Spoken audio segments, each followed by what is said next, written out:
Blog Talk Radio.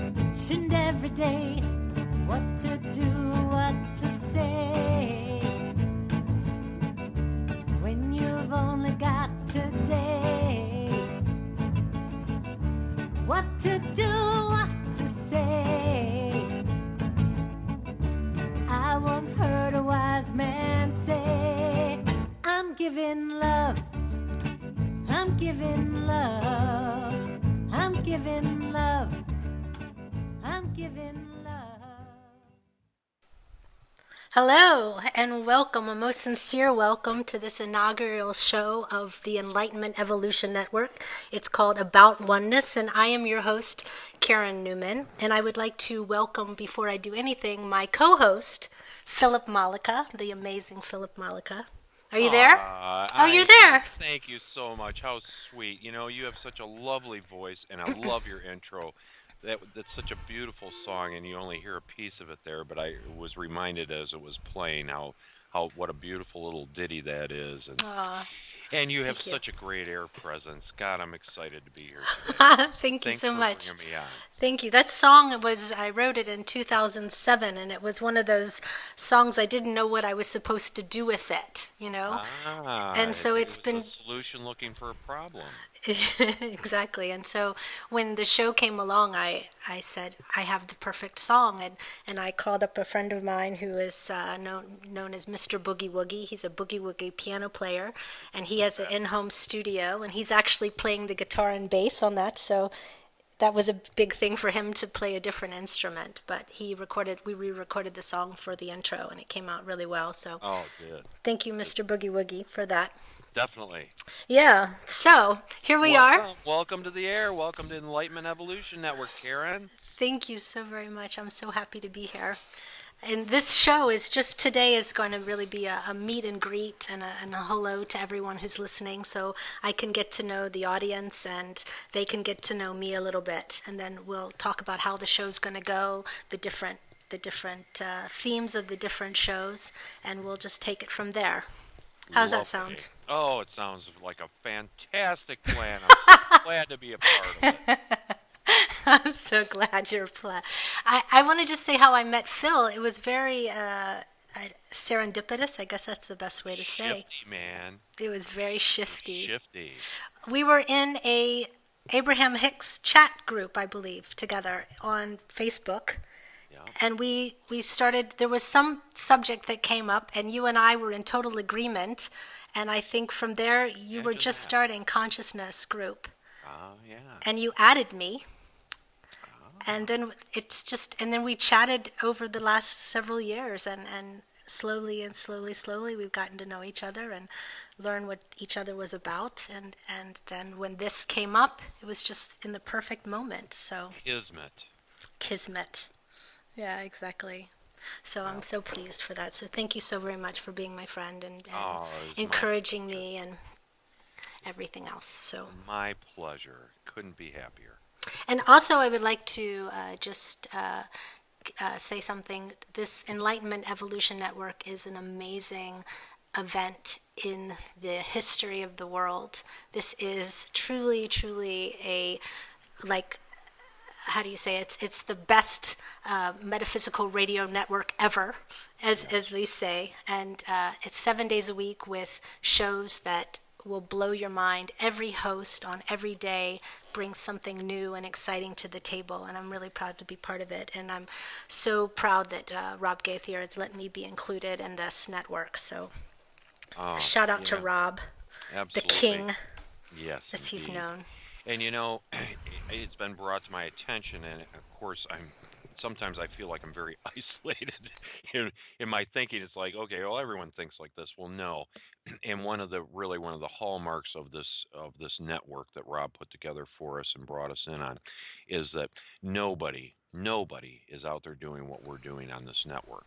There are people that are playing around in some of the 3D areas, with the UFO and the ET thing and some of the love and light stuff. And it's like, and I don't mean to say Love we're and not light better. stuff. Well, yeah, I mean that's all good. You're right, it's all good, you know, but there's a place for that, and then there's a place for what we're doing, and we're really taking this to the next level. We're creating the new ideas and concepts, and we're bringing that into the conscious awareness. And I think that's what's most exciting to me about being a part of this. Well, I agree with you. I think what's interesting is that we've had, it started, I mean, for me as a child and for everybody in different ways, but you have so many teachers that have, paved the way, and we're all a product of those teachings. And we have all just, people are just coming into their own. But I just think as a society and as the human experience, people are really coming into their own with spirituality. It's not something that you just hear about. I mean, if you think about the actress, what was her name, that did the Shirley MacLaine, Out on a Limb. Right. Yeah. That was groundbreaking. That was in the early. It really was. Yeah. Yeah. And it was a big deal. Yes, People were talking about it like that. She's crazy, and she was having all these experiences. But it's people like her that really paved the way and opened up the entire civilization. I guess all the human beings walking around, everyone started opening up, and now we're 30 years on, and it's just a different world when it comes to spirituality and the things people know. Everyone is their own guru now. I mean, you don't have to listen to anyone. You really only have to listen to yourself to find your way. And it's an amazing, amazing time to be alive and to be awakening. So bravo for all of us for showing up. Absolutely. And isn't it interesting how it has transformed itself from being where everyone was following somebody else, and then you had the teachers like Seth who would just keep sending us back to ourselves and sending us back to ourselves. Abraham, Bashar, all of these teachers who were completely in a completely different space as far as, here, I'm going to give you some places to look, but you're the one that has to do the looking because it's all within you. And that's really been the big transformation over the last 10 years, is moving away from this idea of the guru, the teacher, the master, and realizing that we are all the masters, that we are doing this for ourselves, and that's the only way it can be. Well, in Hinduism, that's basically always been the message, but there's been a permeation into the West that has taken, about 80 years. And I'm going to actually have a guest on the show on the 3rd of August. His name is Philip also, and Philip Goldberg, and he wrote a book called American Veda, and it's the entire history of how Hinduism has affected the West. From the first time that we even heard the word meditation was really only in the 60s. Yeah. Right. So think of how far we've come. And I think you and I had said it before, but it's really true, that the hippies, they knew what they were talking about, They had it right. They got it right. Yeah. And I was fortunate enough to do the national tour, the 25th anniversary at that time of the show Hair. I traveled all around the country. But that show affects you, and that's what it was. Peace, love, freedom, happiness.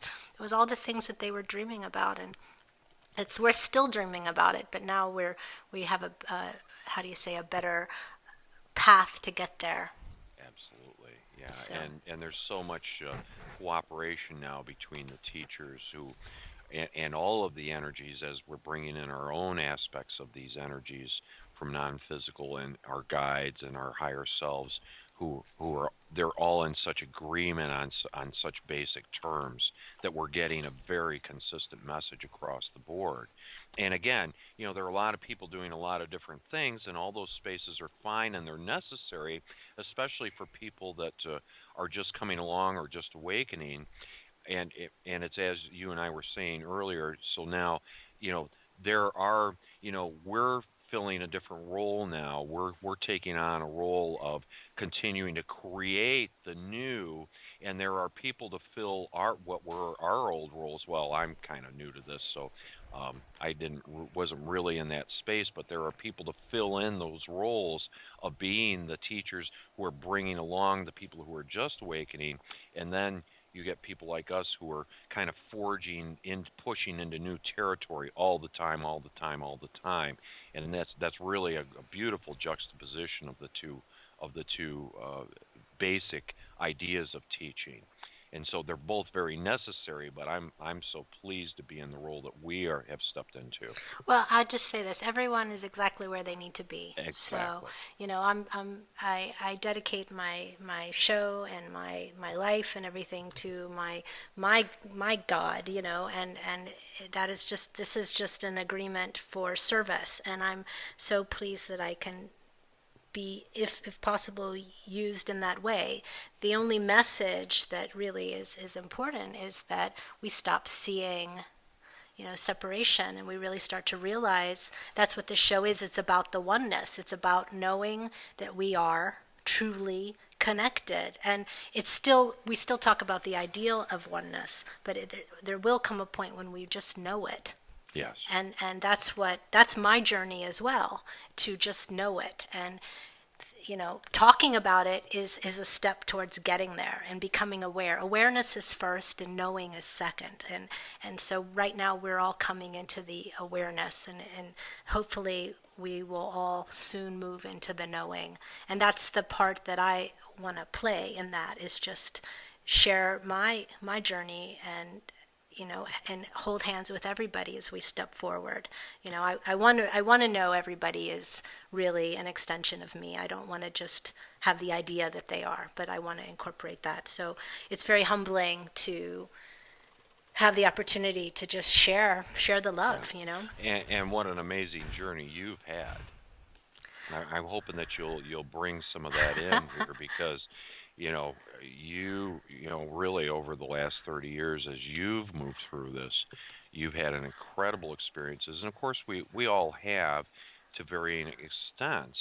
But when I look back on mine, and I really just awakened 5 years ago, but when I look back on mine and then seeing my accepted one-line history, how that has led me perfectly to where I need to be and where I am today.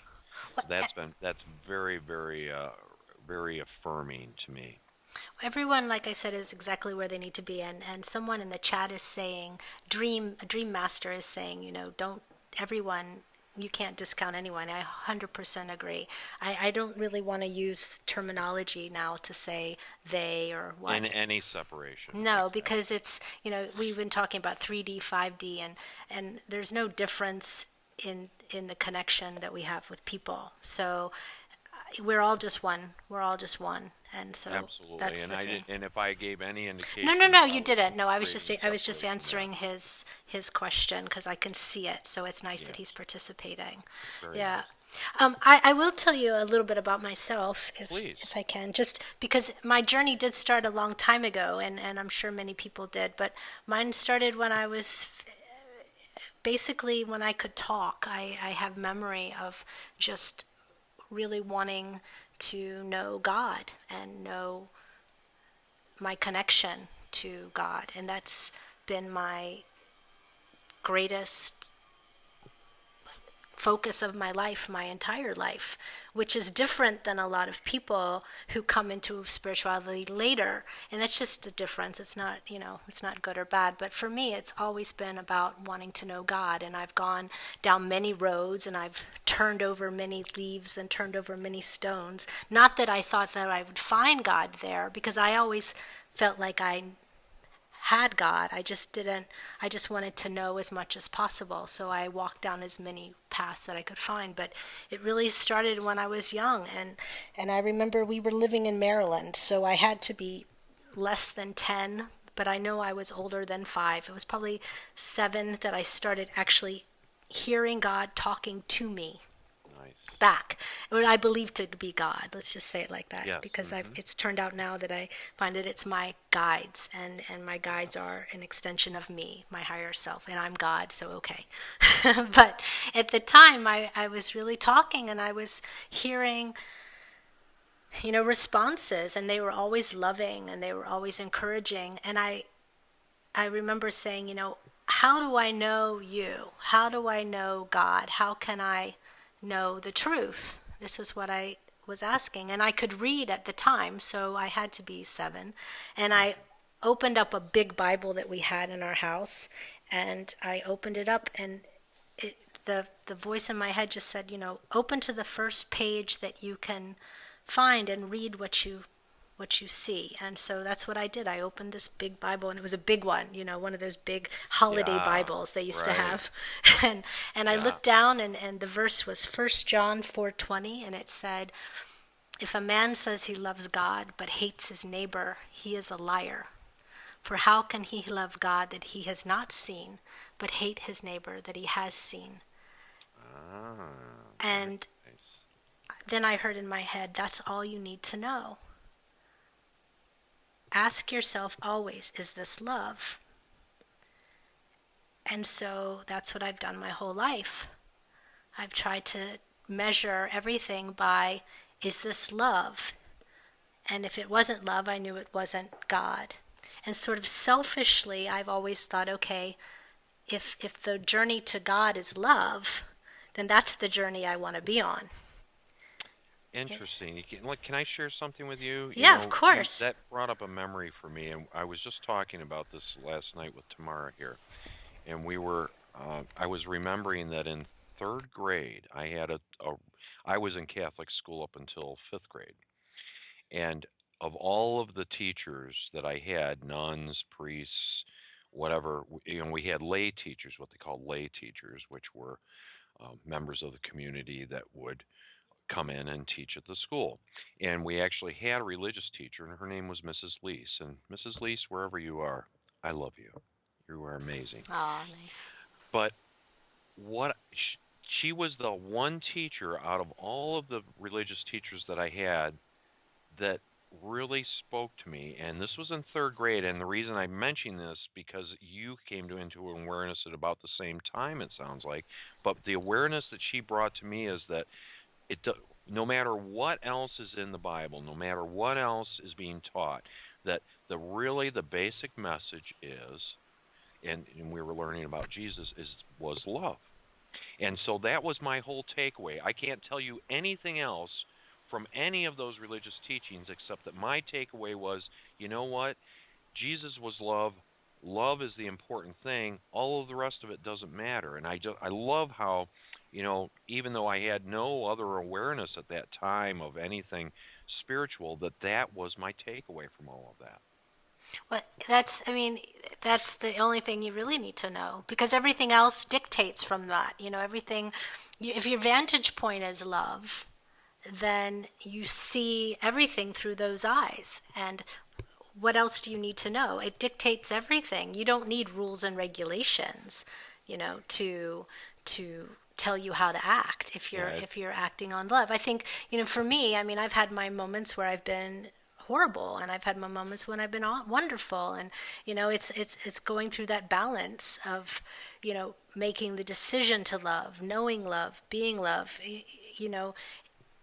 That's just part of the growing up process. But depending on your vantage point, if your vantage point is anger, then that's how you see the world. If your vantage point is love, that's how you see the world. It's pretty simple. And, as a child, you got it. You got it right then. Oh, it was so easy. It's so easy as children. And, of course, we know that the children, before they get knocked around and conditioned and all of that, it's so easy for them to know that, to have that knowing within their hearts. And then they don't have to be taught it. It doesn't have to be legislated. They just know it. And so now, as the children are coming up and we're more aware of these background, these ideas, we have more and more parents who are then projecting that to their children and keeping them, instead of dragging them out of that love space, they're allowing them to grow within it. And that's really the difference between then and now, as I see it. Well, I can't say about over the centuries, because I can imagine, but there was different expectations for children and parents and society and everything. We're just living in a time where we've gotten to where we are. And, it's a wonderful time to be. Yes, indeed it is. Yeah. So I think we should do the announcements. Okay. Because that's part of every show, and so I have a big page of them. So I'm going to start at the top, and I'm going to try to make it through, and you have to help me along. We have a lot of announcements. So every show we will do these announcements, and we talk about the stuff that's going on for the rest of the network. But let me start at the top. Okay. We have officially launched the Enlightenment Evolution Network. Rob Gauthier, founder of the EEN and the host of the show that started it all, the Enlightenment Evolution Hour, has put together, like I said earlier, the greatest metaphysical radio network ever. Ever. 7 days a week, we have shows that will aid you on your path to enlightenment, evolution, and ascension. Starting on Monday at 7 p.m. Eastern Standard Time, 4 p.m. Pacific Standard Time, we have Heart to Heart Talk Radio with Daniel Scranton. Join Daniel and his featured guests discussing a wide variety of metaphysical topics. Daniel channels the Creators, the Hathors, Ophelia the Fairy, and Archangel Michael. And the latest is the Unicorn Collective.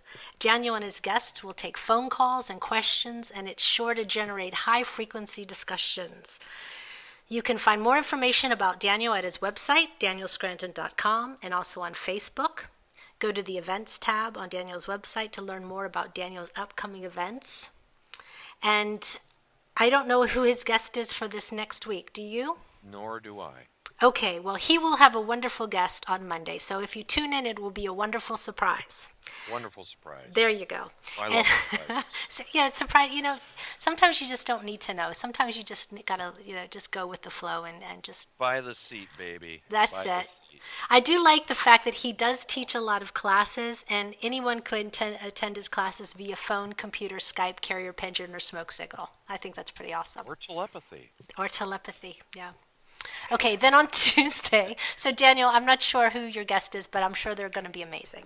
On Tuesday at noon, 3 p.m. Eastern Standard Time, we have Megan Crandallmeyer and Rachel Archelaus for Soulfulpreneur, the most difficult sounding show in all of Blog Talk Radio. Soulfulpreneur. It's radio, inspiration, expression, and abundance. Spiritual business specialists Rachel Archelaus and Megan Crandallmeyer will bring you inspiring conversations with people who are living their soul purpose. Frequent guests include psychic mediums, channelers, coaches, authors, and artists. And they end every show with a psychic reading and business coaching. And they welcome your questions, so you can call in and pose a problem, and they will help you work right through it. Then on Wednesday nights, 9 p.m. Eastern Standard Time, 6 p.m. Pacific, the show that started it all, the Enlightenment Evolution Hour with host, the King, Rob Gauthier. Rob channels Treb on the first Wednesday of every month, and he will take callers' questions. On the third Wednesday, he has special guests, which include channelers and other metaphysical teachers. And then the other 2 Wednesdays are freestyle call-in shows to discuss whatever callers have on their mind. I love listening to Rob because it's always so fun to hear him go from Rob to Trev. Isn't it? It's just, I just love that reptile. I I I am love just him. not convinced that there's not two people in that place, because Rob's voice and Trev's, it's totally two different people. If you ever have a doubt about channeling personalities, tune in, because you will be amazed, and the information that Trev brings is so Have you ever amazing. heard our Deep? No, I haven't heard him yet, except for that one time that when I did listen to the one show where a woman called in and he came through, and he's like, I don't know, he's like the Cary Grant of the Holy channeling shit, world. sexy ass, man. Sexy ass. Well, I mean, I there's mean, I was just like, man, this. I could just picture this dark European suave. Oh, and then what if they're bringing through? Of course, I'm joking, but really, I mean, the voice is just the whole energy is just this. It and our deep is the seventh density being who and and then the information that they bring through. So such a juxtaposition, again, that word of the different personalities of the different channels, and then Rob's energy on top of that, and then Rob's starting to do the conscious channeling, and yeah. it's really exciting. Well, Rob is so humble and beautiful as a human being, Yeah, so it's really lovely is. to listen to him. Indeed. Okay, then Thursdays we have yours. I want to say yours truly, but you're yours truly. So we have you. Ooh, me? Yeah, Thursday nights, 9 p.m., 6 p.m. Pacific time. Host Philip Malika. Do you want to tell about your show? Sure. Okay. It's the Consciousness Evolution Hour. It's Thursday nights, 9 p.m. Thank you very much. And 6 p.m. Pacific, 9 p.m. Eastern. Lately, we've been really flying by the seat, and it has been fun as hell. We've just been coming into the show, and Roxy's been my co-host the last couple weeks. We had Allison Hamilton on the last 2 weeks. We've we've been breaking new ground. We come in with nothing. We come in with nothing, and the show gets underway, and like Roxy and I are telepathing to each other an hour before the show, and all of a sudden we just get in there, and the flow is just unbelievable, and it just boom, and the next thing I know, I look up and there's like 5 minutes left, and we've had this amazing show. But folks, we're breaking new ground. We're bringing new concepts to the collective. We're just it's an amazing sharing of perspectives, and all around fifth dimension, the shift, ascension, all around the other aspects of ourselves throughout the universe, living outside of time, future, past selves. I mean, we cover so much ground in it, and the interactions are just absolutely amazing. It's lovely for me and so exciting to be a part of something like that. And then I have been on Roxy's show, which we'll get to on Saturdays, and it's just like a continuation of that. So it's been very, very exciting. I will indeed be bringing on other guests, channelers, and other co-hosts. I will And eventually, but until when you stop having so much fun. If you yeah, guys were jazz musicians, you'd be riffing. yes, absolutely, you know? absolutely, and probably Yeah. done that or doing that somewhere too. So yeah, it's a beautiful orchestration and very exciting. So tune in Thursday nights, and we're very appreciative of everyone who joins us and joins in our energy on Thursday nights. So be there 9 p.m. Eastern, 6 p.m. Pacific. Thank you very much, Karen. Aw, thank you. And then Friday, we have the Earth Experience with Kalina Angel. She just launched her show on Friday night. She had her first show, and so that went very, very well, from what I understand. I haven't gotten to listen to it yet because I was traveling, but Kalina's show is every Friday night at 9 p.m., 6 p.m. Pacific time. The Earth Experience explores our soul's expansion through our human experience on Earth. The first topic explored was what to do when the shift hits the fan. So that had to be really fun. I can't wait to listen to it. It was a beautifully produced show, very beautifully produced, and it was very exciting to listen to. And she's going to. Plana did a great job. Oh, I'm glad. Special K. Yeah, she's wonderful. And then she's going to be talking about just working through this new 5D shift and our manifestation as these new 5D beings. So that's Kalina Friday night. Then Saturday, we have Roxanne, Roxamania, Roxiphius, Roxalia, Swainhart. I think she just needs to have like 30 names because she's pretty amazing. Well, Odyssey of Ascension. We are everything, are we not? Yes, we are. I want to call her Roxamania all the time. Ooh, I like that. Odyssey of Ascension. It takes place at, the time is, what is the time? 'Cause 11 a.m. Thank Eastern, you. 8 Yes. a.m. Pacific. Right. Join the one and only Roxanne Swainhart for 2 hours of knock your socks off ascension downloads. Be open, be ready, and just be with us while we answer your questions about ascension, extraterrestrials, soul purpose, energy activations, and all things ascension. Roxy is a channeler, an ascension guide extraordinaire, and that's my alarm clock. I don't know why. Be on the air. She's extraordinaire. I guess so. I've lost my place. Oh, Roxy is a channeler and the ascension guide extraordinaire in these extraordinary times. Living in San Antonio, Texas, Roxy received an awakening experience and promptly exploded onto the metaphysical scene. She posts videos, blogging. She does live group channelings. You can find her on YouTube. It's amazing. Twice a week, I think she posts, doesn't she? Yes, she does. Wednesdays and Fridays. Typically. And she's just, you want to talk about blow your mind. She's like I want to say she's like a phenom of the channeling world. Absolutely. You know, she really is. So she's incredible. And that's every Saturday. And she channels, just so you know, Osiphius. She also channels the Hathors, Sasani guides, and the collective oversoul fire, just to name a few. So there's just so much. She's in. I can't say enough about her. And her higher self, Rakia. Oh, that's right.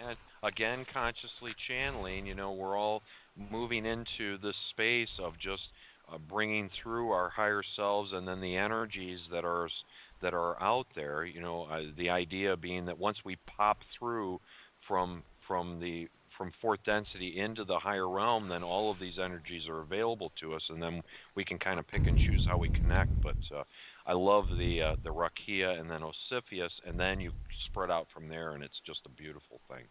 Well, speaking of channeling your higher self, my higher self is Theos, and that's who I channel, and I agree with you. I've been in conversation with my higher self, like I said, my entire life, but it's only been, I'd say, in the last several years that I had a better understanding of that, who they were, and who, you know, how everything worked in the universe. Because before then, it was just sort of me navigating my 3D world and trying to figure out what was going on. But everybody is a channel, and everyone has their higher self, and it's just the larger part of you loving you and guiding you through life. So absolutely, it's just and we're all discovering, making that connection more and more. And of course, since December of 2012, you know, that the veil is thinned, and now it's so much easier for us to connect to our higher energies in a much more direct way, and to get such good guidance as we're moving through our days. And it's a pleasure to see, you know, on our consciousness evolution group, to see the people who are making those connections and then feeling comfortable enough to express it. So we're all moving through that fear of that connection with ourselves and being able to express it, and I love that. What you said about fear is interesting. You know, when I was a child and I was talking to God, I remember talking to some neighbors and telling them, and they were fearful religious people, and they told me, "Oh no, that's the devil." Yeah. And so I got really scared, you know. The cult that you belong to. No, but this is when I was, 8 or 9 years old. So I was afraid that, the devil was talking to me. Yeah, right. And I thought, how can this thing that's telling me it loves me and making me feel very peaceful and calm be the devil? And, just the fear. So, we don't have to be afraid of anything. And whatever we're hearing, as long as it's coming from a place of love, there's never anything to fear. Yeah. Ever. Even if it's not coming from a place of love, there's still nothing to fear. So, we shouldn't be afraid of any of it. Okay, so then on Sunday, which is today, is my show about oneness, and it will be at 9 a.m. Pacific Standard Time, 12 p.m. Eastern Standard Time, and 5 p.m. GMT, because I am living in Europe. I live in Holland. So I'm an American, but I've been living in Holland for 14 years. So I like to include the European audience as much as possible. So 5 p.m. GMT. We're international, baby. I love it. We're international. And on this show, we will be focusing basically on everything that I find amazing and fascinating. That's the focus of this show. I want to have people on that are living their highest excitement. So that will include authors and healers and just different people in different walks of life who are just tuned in, turned on, tapped. How do you say it? Tuned in, turned on, tapped in, or something like that. I want those people. Yeah. So, well, you've got some amazing guests lined up already, have you not? I do. I have, just for the next month, I have some big ones that I've been announcing. I don't have their fixed dates yet, so I don't want to promote them too much because, for instance, Richard Bach from Jonathan Livingston Seagull, he has agreed to do the show. He is right now writing a book, so he is... Thank you, Judy Giandora on the chat. She said tuned in, tapped in, turned on. She was trying to help me find find those words. But he's going to be on the show, but he's in the middle of writing a book, so he goes into seclusion mode when he's writing. So when he is done, he will be on. But I've got exciting. Oh, that's exciting, right? Yeah. I think I talked to you. I got an email back from him when he said he'd do the show, and I literally screamed. I was like, Richard Bach. Exciting. Oh my God. But I will tell you for the next month who's coming on. I'm gonna try to go into a schedule, but because it was just starting the show and different guests were available at different times, I'm not going to give a very set thing. But next week I will have Crystal van den Akker on. She is a Dutch medium and also channeler. She is my twin soul, and she and I will be doing readings and channeling online. We'll be taking calls and giving readings for people calling in, answering any questions that you want. Crystal will be on at least once a month. The Sunday that she's on will vary according to her schedule, my schedule, and guests' schedule. So, but definitely once a month, Crystal will be on. Crystal and I. Such a great show when you two came on my show. What a wonderful show! It was so lovely talking to the two of you. I'm really excited for when she comes on.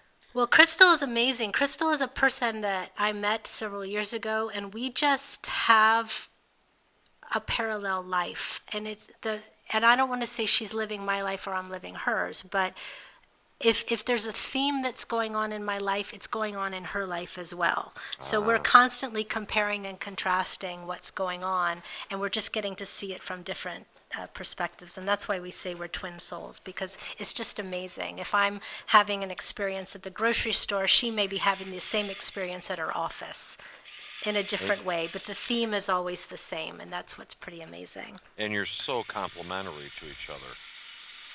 Yeah, and that was effortless. So that's why we feel our connection is so very strong, because it's just like sort of walking next to somebody, and we just sort of fell in step, and we just flow. And then when we do readings together, I have to say that, I read from the left side, she reads from the right side. So you get a very, very complete reading.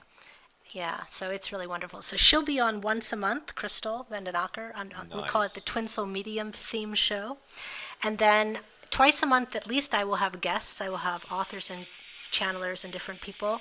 On the 3rd of August will be Philip Goldberg, which I said. He wrote the book called American Veda, and I'm going to start promoting it. If anyone gets a chance, they really need to read this book. He is incredible. He talks about the entire history of how Hinduism affected the West, and he talks about the first time it's amazing how things go back and forth. But, for instance, Ralph Waldo Emerson went to India and was affected by Hinduism and started writing about it. And Gandhi sort of came to his awakening through reading Ralph Waldo Emerson. So it goes Really? back and forth. Yeah, it's an incredible book. It really talks about stuff you don't realize how people's lives impact you, but it's sort of the essence of dropping the stone in the water and the waves just spreading out. And in the music world, in the jazz world, I'm a jazz singer. They always talk about you need to know your history. You need to know who came before you and what they brought to the table. And this is just really the same thing, You get to see the path that was laid by the people who came before us and how that has just spread out and changed the world in so many different ways. It's just so exciting. The book is incredible. And he's a very good speaker. Yeah. Philip Goldberg on the 3rd of August. And then on the 10th of August, I will have my very dear friend and author of Waking the Lions. Her name is Francesca Cassini. She's from the UK. She is an amazing woman. She took a year of her life and became a nomad. She sold literally everything she had, and she just went on the road. And she came to some amazing awakenings, and it culminated in her writing a book called Waking the Lions.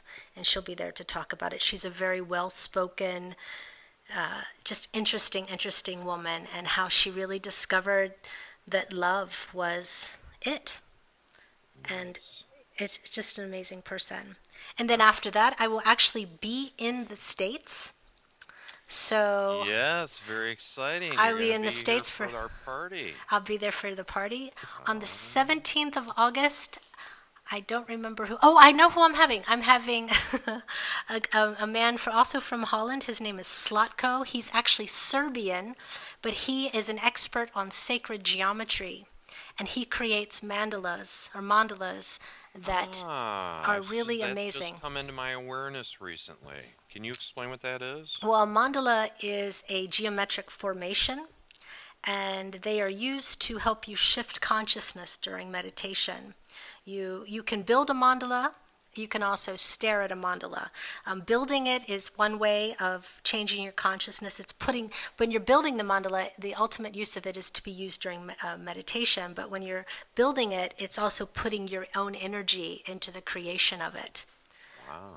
Because in the sort of the teachings of the world, there's only so much that words can bring you. Boy, isn't that the truth? And then as you sort of get into the higher realms of consciousness, symbolism replaces words. Yes. So what's interesting about different languages, if you look at the language of the Jewish people, Hebrew, every word, every letter is a symbol, and every symbol has its own meaning as well as being a letter in the alphabet. And there is something to that vibration of having letters being symbols, because they take you to a higher consciousness. And a mandala does the same. It helps you go into a higher level of consciousness through the different shapes. I had a discussion with Roxy actually not so long ago. I was saying that when I meditate, I always see triangles as I meditate. And when I'm tuning into my guides, there's a specific Om that I do that's a lower Om. It's not like Om, it's Om, like that. And that's really, when I'm seeing that triangle and I'm also doing that Om, it's really like the phone number of the entity that I'm tuning into, which is my higher self. But and if you listen to Daniel or to Treb when they start oming, or when and Daniel does his tuning, the vibrational sound is really like the phone number of the energy that you're tapping into. Absolutely, the Hathors sound completely different than if he's preparing to do Ophelia the Fairy. Exactly. And the mandala is also a way to get into that space. And within Hinduism, every deity has their own mandala, but every person also can create their own that will take them into their own higher self. And this is becoming more and more important, because as we're moving into fourth density, fifth dimension, so many of the things that we're coming across and the energies have no translation. We haven't a language yet No. so much of this. So the sacred geometry, the symbolism is all becoming much more important as we begin to share these ideas, and then that together with the telepathy aspect is going to be a very important new means of our communication between the symbols and the telepathy, that we will be able to share these ideas in a much more a clearer fashion, because words just fail. I mean, you can only say I love you so many times, and when you start to find yourself in these higher connections, the love saying it just doesn't even begin to do justice to the feeling and the emotion and the reality Right. of that energy. Well, that's why music is so powerful, because music speaks, in vibration as well. I mean, music is vibration, it's sound vibration, but it can lead to so much emotion and to so much, opening. It can express anger, it can express love, it can express excitement, it can express fear. Everything is tied to that vibration, and that's why tuning is very important. All these different things, and then the actual vibration is actually just math in sound. I mean, Yes. so mandalas, however you say it, are just the physical visualization of these sounds and of these numbers and of this vibrational telephone that we have. I guess that's the best way to say. So that's the 17th. Thank you for explaining that. That was very nice. Oh, thank you. And that's Slatko, and I call him Slatko Mandala because I cannot say his last name. But he's Serbian, but he's amazing, and he's really good. He'll be on. And then the 27th, is that right? What is the following weekend? It's the weekend the 26th. I have no idea. Well, the weekend after, the last weekend of the day of the weekend, the Sunday of your party. Oh, yes, which is the sorry. It's Labor Day weekend. Be the 31st. That is the week that I will be there with Roxy, and Roxy will be on the show with me. Nice. And we're going to do a brunch. We're going to do a spiritual brunch, lunch, fun extravaganza. That's what we've decided to call it. How fun. And we would like to do it from your house, but we haven't quite convinced you yet. But if not, we're going to take over a local restaurant. Oh, I'm convinced. Okay, great. I'm convinced. So good. Done deal. Okay. Awesome. That was easy. Easy enough. Looking forward to that. Yeah, so that's the first couple shows. I don't want to go too far in the future, but we've got a lot of wonderful people lined up. I'm basically filled in all the way to January with different people and different shows. So, but I don't want to tell everybody too soon. But if you can, read American Veda, because it would be really nice to have people calling in to ask Philip questions that know the book, and you will be amazed by it. You can get it on Amazon or any bookstore anywhere, but it's an incredible book. So that's my show. And then, starting on Tuesday, I wonder if she's on yet. Let's see. Wait 1 second. I don't want to do it. We have a new. You start the announcement, and let me see if I can't find her. Yes. Actually, I don't have it in front of me. What? I can go grab it if you want to talk for 5 seconds. Let me grab it. Hang on. Well, basically, we have the consciousness evolution. What am I saying? The Enlightenment Evolution Network 2, because 2, that's 2 is in the second, and the new show by Victoria Vives is called Earth Sky People Radio, and Victoria is supposed to be on the line, so I wanted to bring her on and let her. She is on the 213 area code. Do you see her? No, I don't have 213. We don't have her. No. Victoria, call in. Unless she's on the website, but I do not see her on the dial-in. So, Victoria, if you're listening, give us a quick dial. It's 347-308-8788. That's right. Karen can let you tell us about your new show coming up. That's right. I don't want to steal her thunder. I want her to do it herself because she's pretty amazing. But anyway, we can go ahead and start taking calls if anyone wants to put up their hand. They just have to push 1. But just I will give the dial-in number. It's 347-308-8788. Yep, and press 1 on your dial pad, folks. Right. That lets us know that you'd like to talk to the host.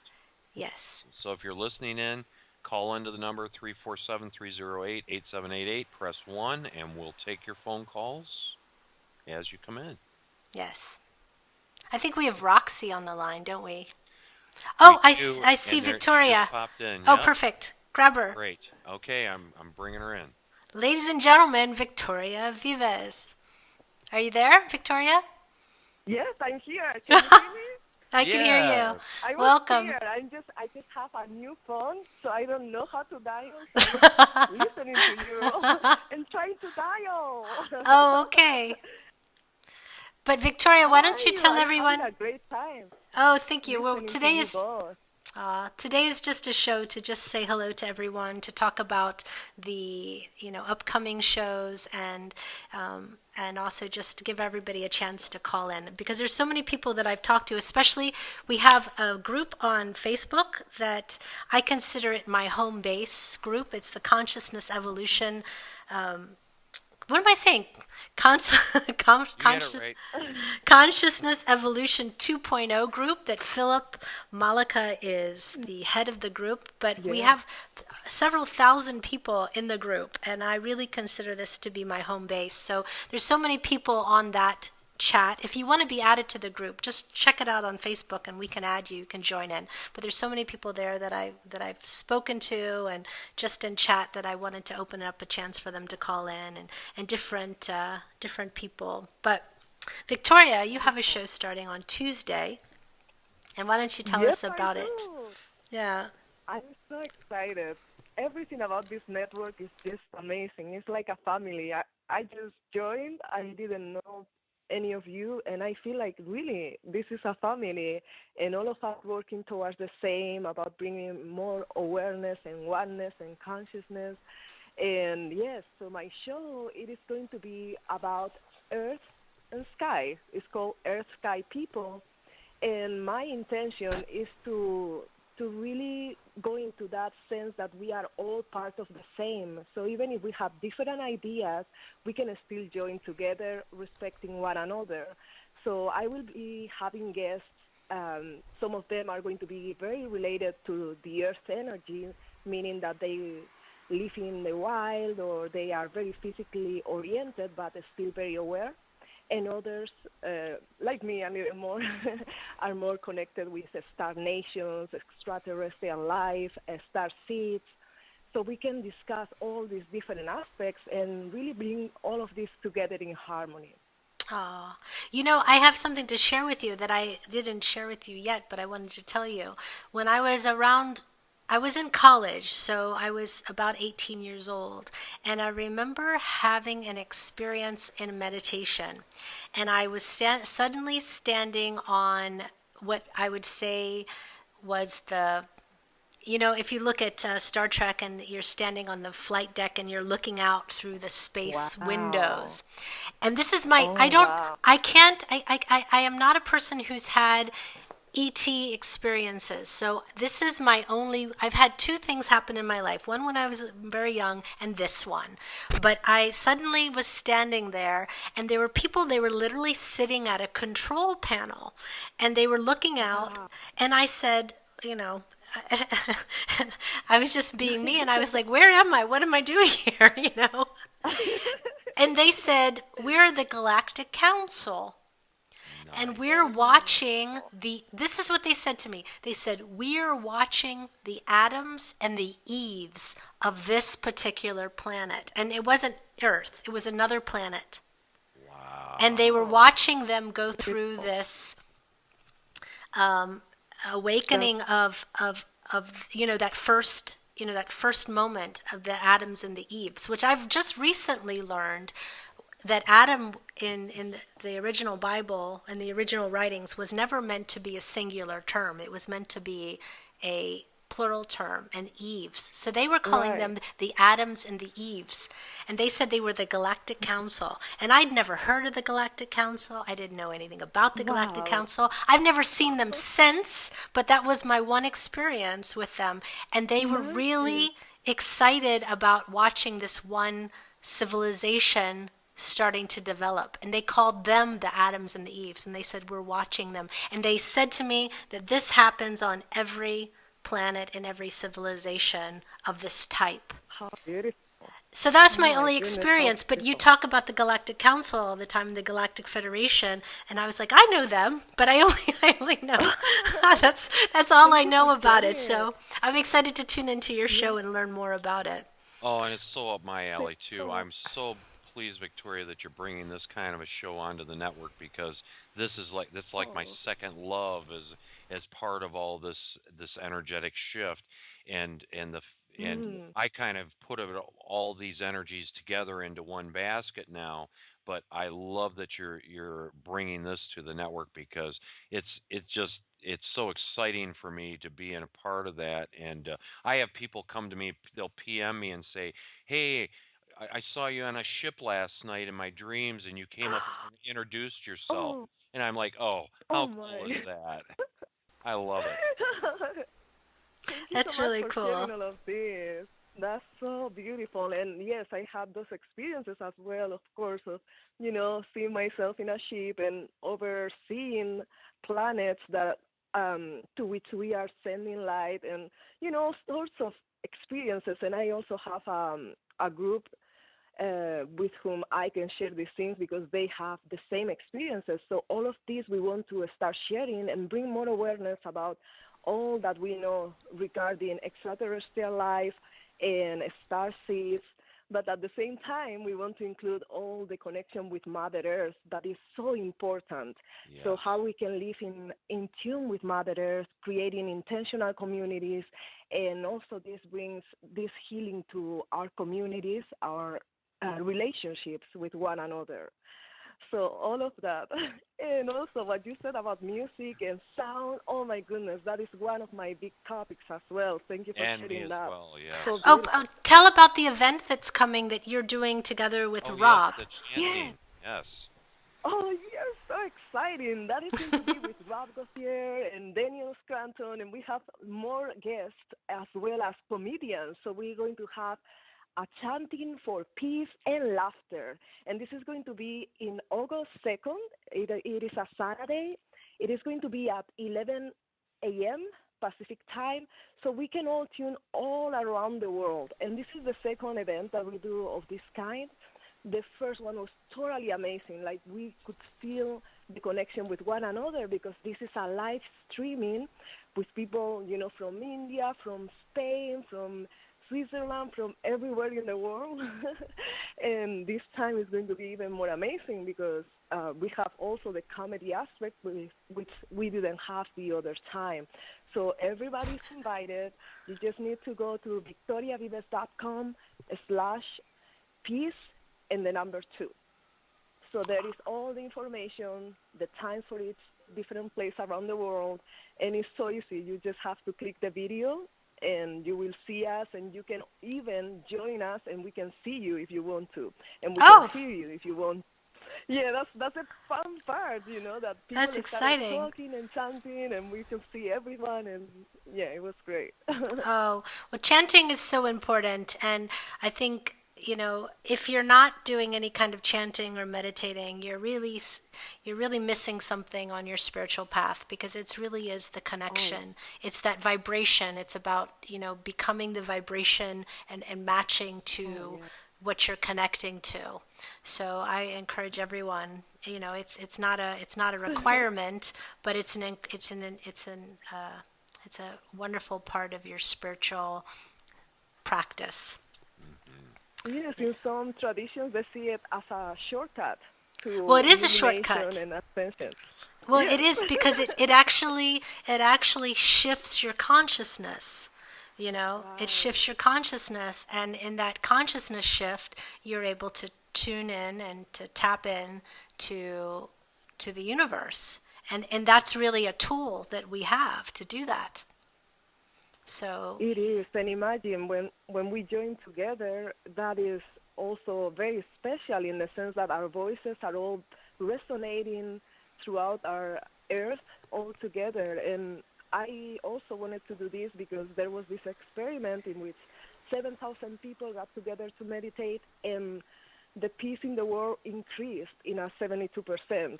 right. So that means that we can really make a transformation in the world if we just dedicate a little bit of time to join together and laugh and chant and just feeling those feelings that sometimes we don't allow in our lives. Relaxation and community and happiness, all of that. The energy vortex and the ripples that are created by us coming together in that way go out everywhere in the universe. Everywhere in the universe is affected when we bring our voices together like that. It is exactly, Yeah. and it just once you start to, it's kind of the one potato chip kind of thing. Once you taste it once, you just want it more and more and more. Right on. So Right just, so just Beautiful. exactly. Start chanting, everyone. Start chanting. Yes. Yeah, yay. Did you have anything else, Victoria? I have some other calls, but I wanted you to be able to come in. You can stay with us if you want, and I think we can get It's okay. Roxy and bring I'm Roxy in. delighted of listening to you both, and I want you to give opportunity to more people to join. So I will just go and listen from my computer, and Aw. I'm just enjoying. Thank you so much. Oh, well, thank you. And be sure to come on see Victoria's show on Tuesday. What time, Victoria? One more time? It's at 6 p.m. PST and 9 p.m. Eastern Time. And this is a different network, so just make sure to go to the different link. This is the Enlightenment Evolution Network 2. So 2. it's a different link. Yeah. It's 2 and also. Yes. Yes. Oh, thank you for Right. coming on, Victoria. Lovely to speak with you, and we're so excited for your show starting Tuesday night. Thank you so much. Thank you. Oh, thank you. I'll be listening. Bye. Bye-bye. Bye. Bye, Love to you. Victoria. Bye. Love to you. Aw. You should check her out. Have you been on her website? She's like super duper martial artist woman. Oh, yeah. Yeah. She's been in all kinds of movies. And holy cow, wow. yeah, she's a pretty amazing one. Yeah. So check out Victoria Vives. Absolutely. We actually have a caller online with a question. Okay. We can take a caller. Would I'm you like happy. to take it? Yes, I like questions. All right. I like questions. Have Rosa Maria. Hello, Rosa Maria. Hi, how are you? Hi, Wonderful. Rosa Maria. How are you? Good. Do you have a question, Rosa Maria? Welcome to the show. Whatever you can pick up spiritually around me, or whatever you need a question. I'm so sorry. I didn't hear what she said. You were breaking up. Whatever spiritually around. I'm sorry. Whatever you can pick up spiritually, or you need a specific question. Well, okay. I like to work with specific questions because what is it that you're wanting to know? What's around me, like job-wise coming up, or relationship, whatever you can pick up, either one. Okay. Well, all right. Just give me a second. I'll just tell you this. Before I do this reading, this is what I tell to everyone, because I don't do a lot of readings like this anymore, and I'll tell you why. Because you create your own reality, first of all.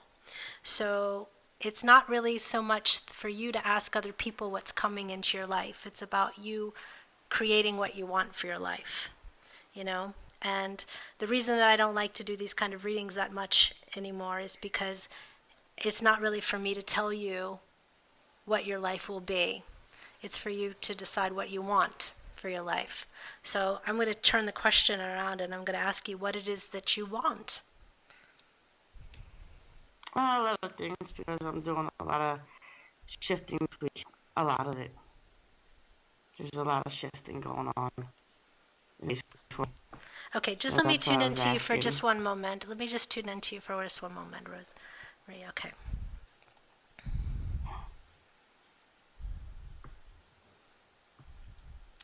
All right.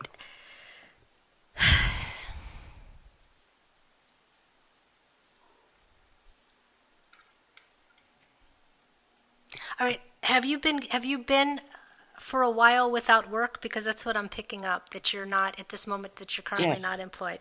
Okay. I'll just say this. You need to take any job that comes along at this point, because right now you've gotten into a situation where you say, oh, I don't want to do that, I don't want to do that, but sort of in saying that, you're pushing away all opportunity.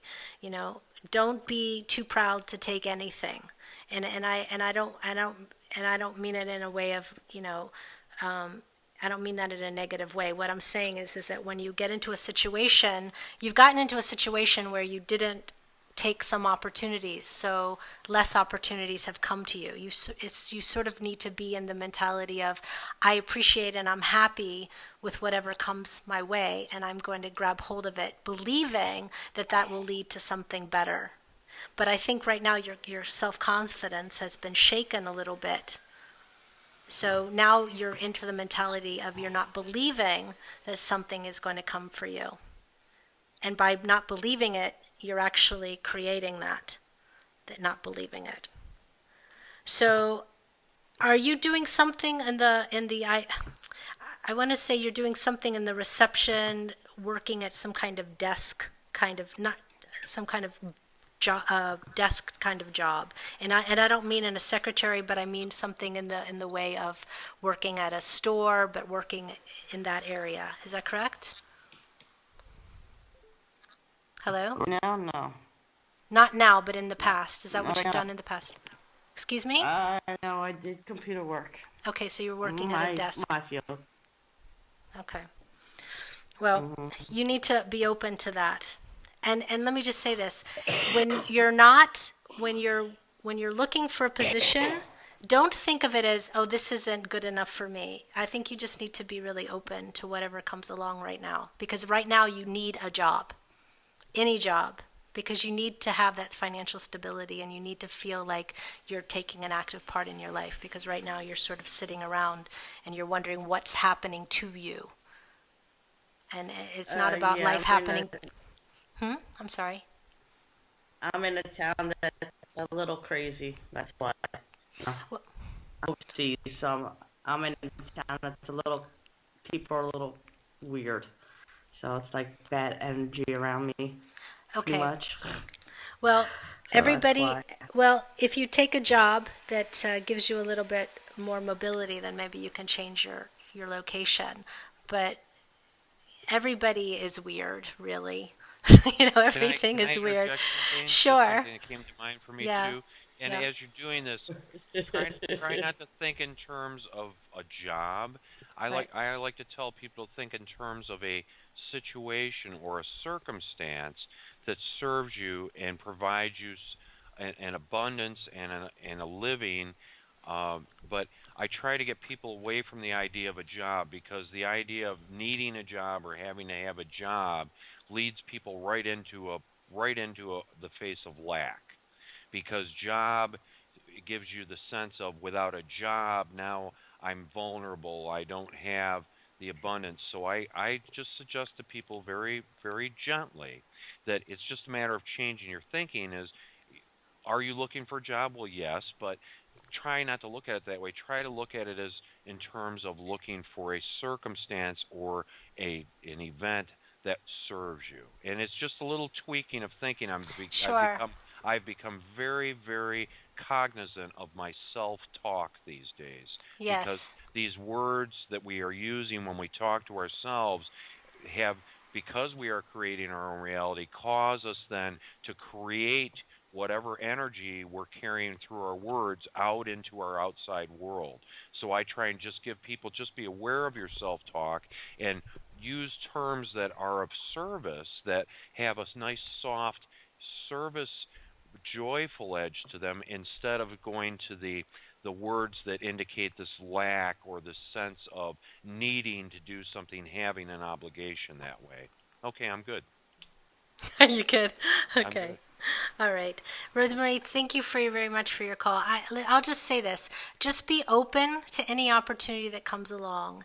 And as far as the people around you, when you're in a good space for yourself, it doesn't matter so much what people around you are doing. Anybody else's energy is only a reflection of our own energy, really. So when we look out into the world, we're really just seeing ourselves being reflected back to us. So it's not so much that the circumstances around you need to change. What needs to change is your idea about them.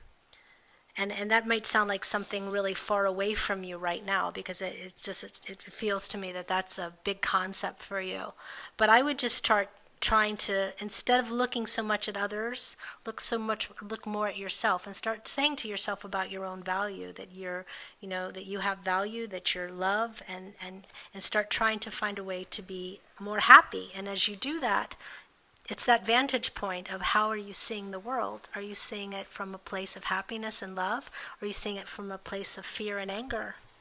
And if you see it from a place that's not a happy spot, everything around you is going to be reflected back to you like that. Right. Well said.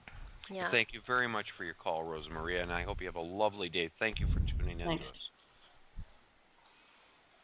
All right. Bye-bye. Okay. Yay.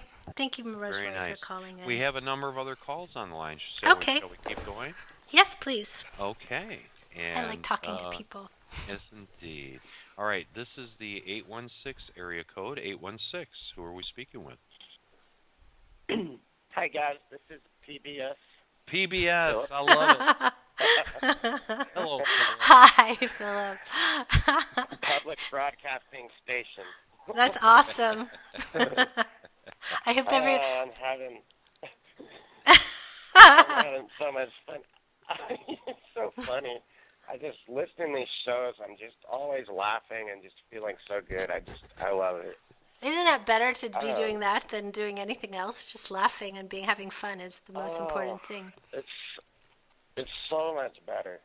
And just like the telepathic moments, like, oh my gosh, it's blowing my mind, but in a way it's not, because I'm just getting so used to expecting these things to happen that it's becoming like we've been talking about, it's the norm. And I love it. Like, one thing is, when I've been calling into the shows and trying to pose a question, I'm kind of having more and more difficulty even really coming up with a question, because almost as soon as I think of it, it's like the answer just comes to me. And if it doesn't come to me, then it'll come to me in a form of synchronicity without me having to do anything.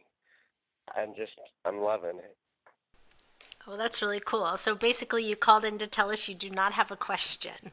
That's how it happened. Exactly. That's awesome. I love that you said that, though. Yeah. I really love that you said that, because this is the space we're moving into, where we're no longer looking outside ourselves for the answers. And I love this, and I don't know how that serves a question and answer network such as ours, but be that as it may, this is really where we're trying to lead people. We're trying to lead them to their own mastery. Are we not? Exactly. And the thing is just, it doesn't have to be that you have a question. You can just call in to sort of toot your own horn of your own manifestations and be like, you know what? Everything's going great. And that's even better. Right. Well, I think that's even better. What's interesting, yeah, and like one of the things, I'll just, as an example, is last night, as I was going to bed, I was watching a little documentary on YouTube, and it was about sound and vibration, or at least a part of it was, and they were talking in detail about the ancient languages like Sanskrit and Hebrew, and what you guys were talking about, and how those words are symbols and carry a vibration. And actually there's science behind it that shows that uttering those languages actually can affect physiological things such as blood pressure and can affect the patterns of crystals in water and all that stuff. And then this morning, I had no idea when your show was, Karen, and I just was on Facebook right as it was starting, and that's how it's been too. Is like I've been connecting to these shows without barely having to do any planning at all. Living awesome. in the moment spontaneously. Love it. Exactly. What is it that you and Roxy have been calling it, Phil? The Slipstream. Yeah. Slipstream. Roxy came up with that. That was beautiful. Yeah, it's a beautiful statement. This is an example of one of those new fifth dimensional terms that we're starting to settle on, and they are coming. We're starting to get some terms to explain some of these things that seem very appropriate. I did bring to mind one thing. I'll just share this. Everybody has their way of creating. Everyone's coming into the awareness of the creation.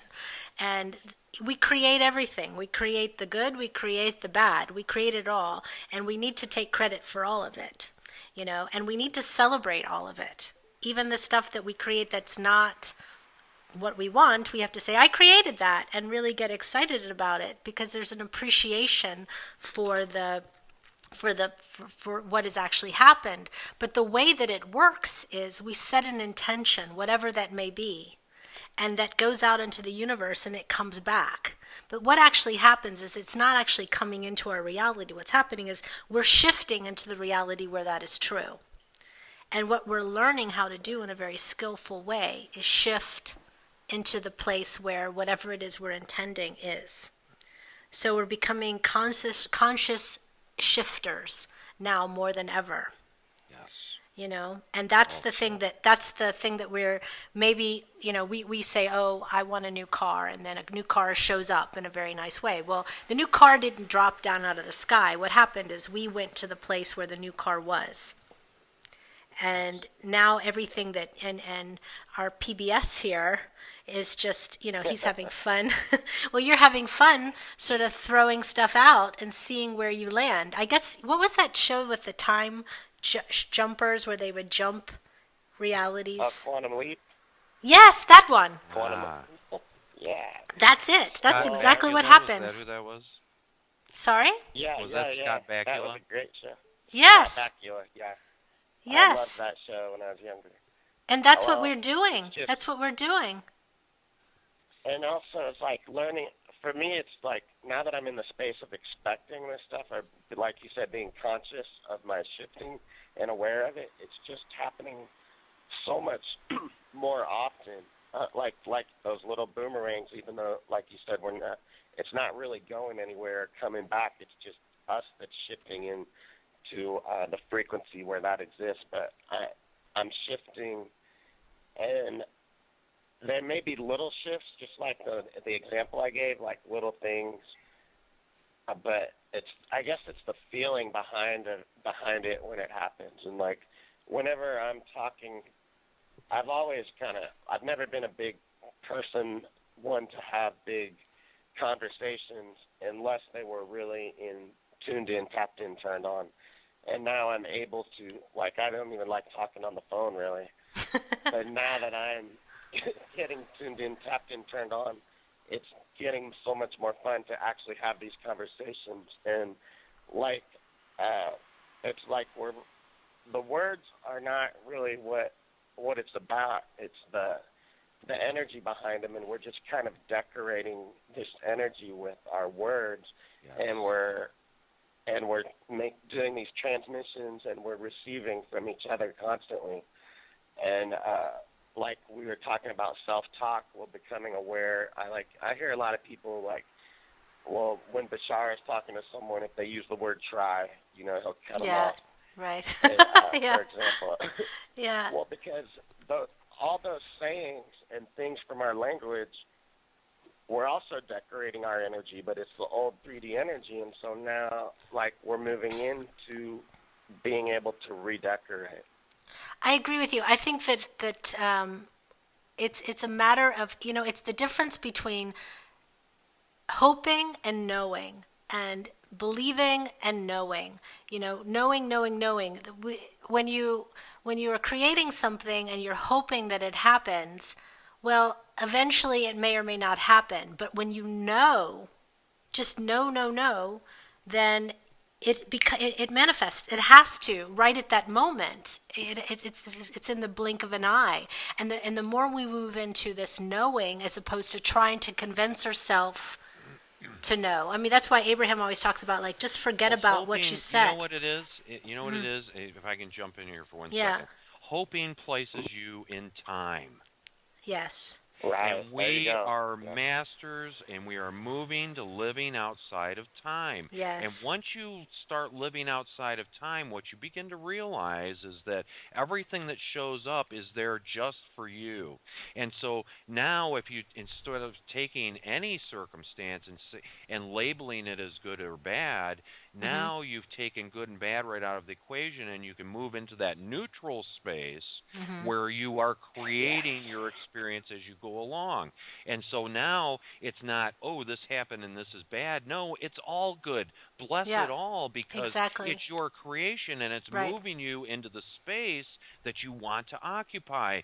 So every circumstance, every detail, every event is there to serve you when you stand outside of time and create your experience spontaneously in each and every moment.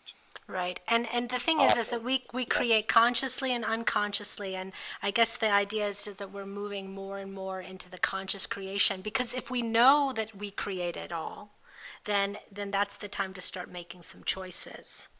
And then you can get really joyful about it, and it's not such a surprise. Sometimes surprises are nice, but if we really want to pre-pave everything, then it's about consciously creating. It's the knowing that I want to make a point about, though, about for people who are saying, well, how is it that this isn't coming, or when is my stuff coming, or when is my knowing coming? We never doubt that spring is coming. I say that to people all the time. We never doubt it. So we don't get all weirded out about the fact that spring may never come. So we just let it come. You don't place it into time because it's not necessary. Exactly. So in that knowing, it always shows up.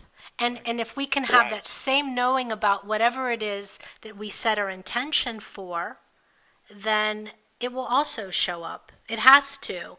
And that's the place that we're getting into. The more and more proof that we have that this works, the less of a stretch it is for people to believe.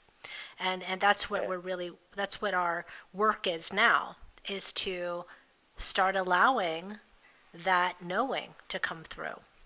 Absolutely. So it's really exciting, It's really, really exciting. Really good. Yeah, we're doing all right as a human race. We're getting there.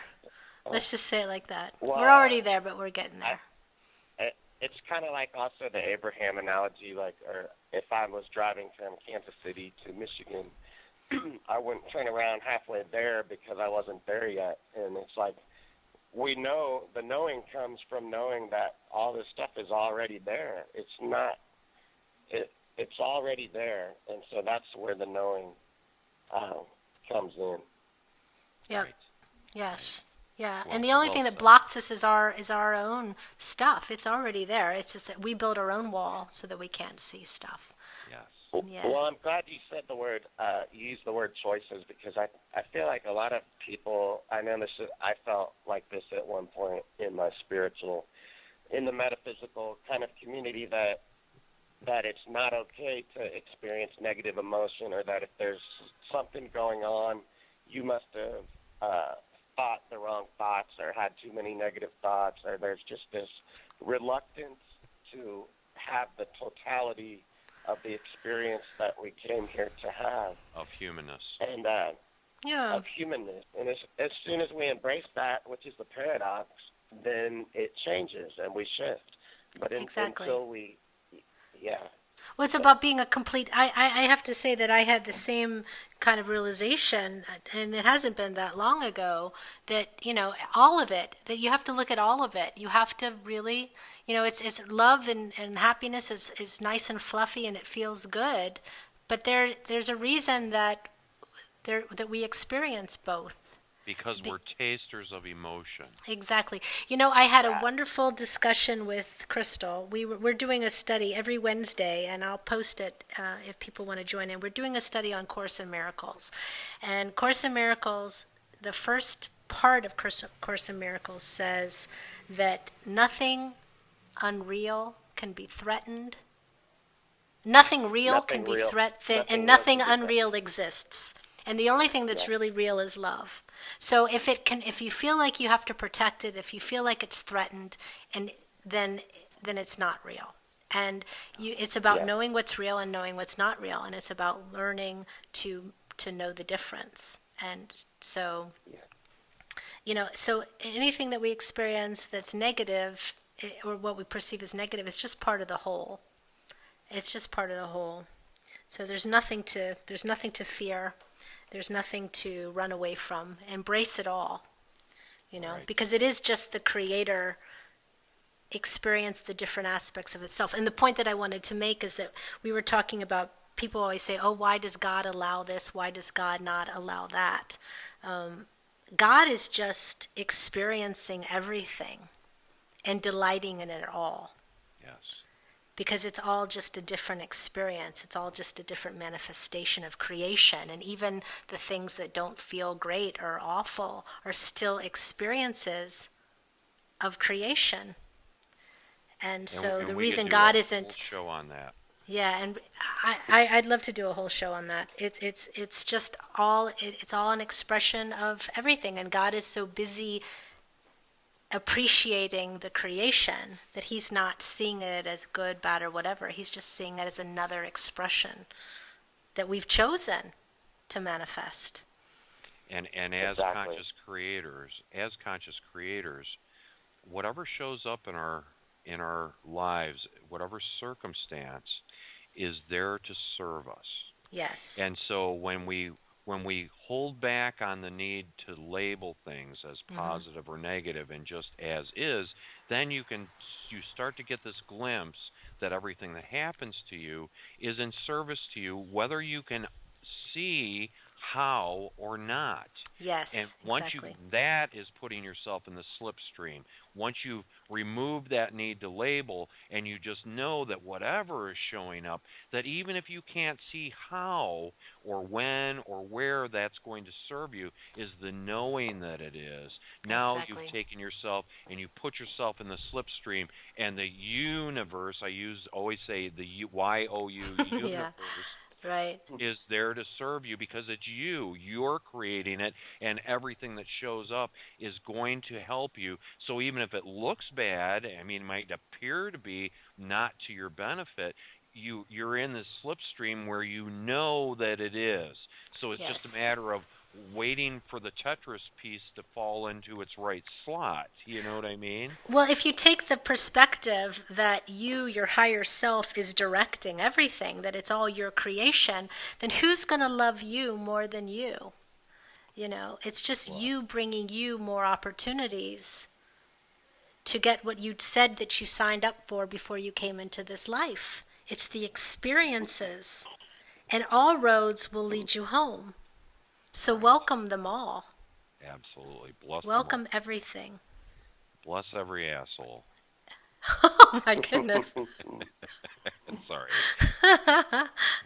Bless everyone.